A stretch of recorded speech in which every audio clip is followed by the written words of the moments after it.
Hello students, I dedicate today's video to beginners in chess, and we're going to learn most typical mistakes you make when you're trying to control the center. The first one is missing the opportunity to take over the middle.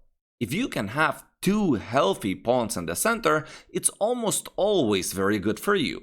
Take a look at the position in front of you. Lots of beginners would just continue generically develop the pieces. For example, knight to c3 or knight to f3, perhaps the bishop attacking the knight on f6. However, white can take on d5, and then black is losing the control over the e4 square. After that, we're able to kick away their knight with the pawn to e4 and have complete, unchallenged control of the center.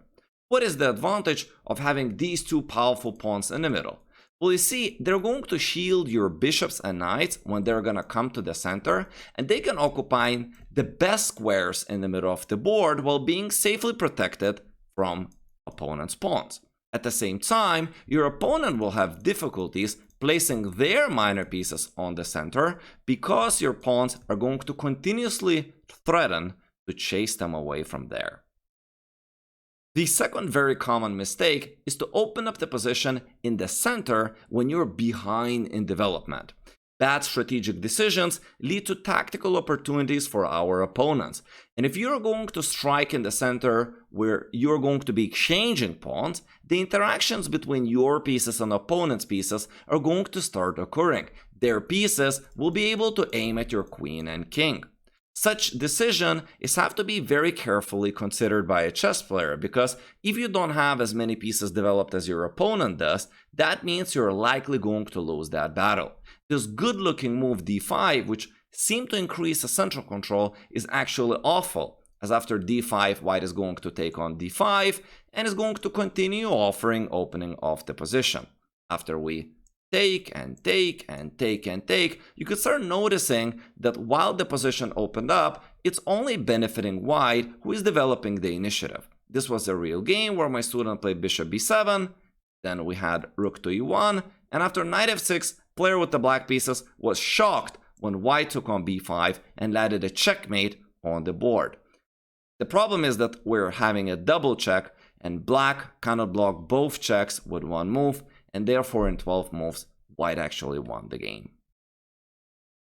The third mistake is continuously playing same developing moves regardless of what opening our opponent is playing.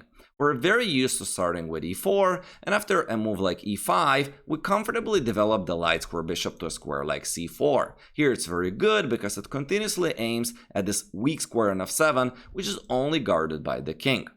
However, when we start our game with e4 and our opponents start with e6, which is a completely different opening, they're still repeating the same mistake and placing that bishop on c4 square. Not watching out for what opponent can do against it, you may move into attack like d5. After captures and captures, you will soon realize that black has more significant central control than you do, even though it's you that started the game with the first move. The final mistake that we're going to be covering is perhaps the most important of all: not paying attention to what your opponent is doing. For example, after e4, let's say your opponent decides to play a calm opening, which is not going to challenge you in any way from the start, fianchettoing their light square bishop. After you take over the middle, which is the best move, they're going to start applying a little bit of pressure on your center from a distance. After you develop a piece and defend the pawn, which is an excellent decision, black is casually going to play e6 like if they don't want anything. You're going to continue developing the pieces, and they're going to develop their bishop to b4. It's a very typical reaction by a beginner. After their knights get pinned, they want to unpin themselves, and after that, black is able to remove the defender of the e4 pawn, which is going to drop, and black is going to be a pawn up. Sometimes there is more behind the move than just casually developing a piece. Try to make a read of what is behind their moves, and maybe you're going to be not one of the 30,000 people on just one platform that in this position played bishop to d2 and blundered the pawn on e4. I hope you enjoyed today's video and you can implement these strategies into your game, which is going to make you a higher rated player. If you enjoyed the video, consider subscribing to my chess channel. You can also hire me as your personal online chess coach. Thank you for watching, and see you in the next class.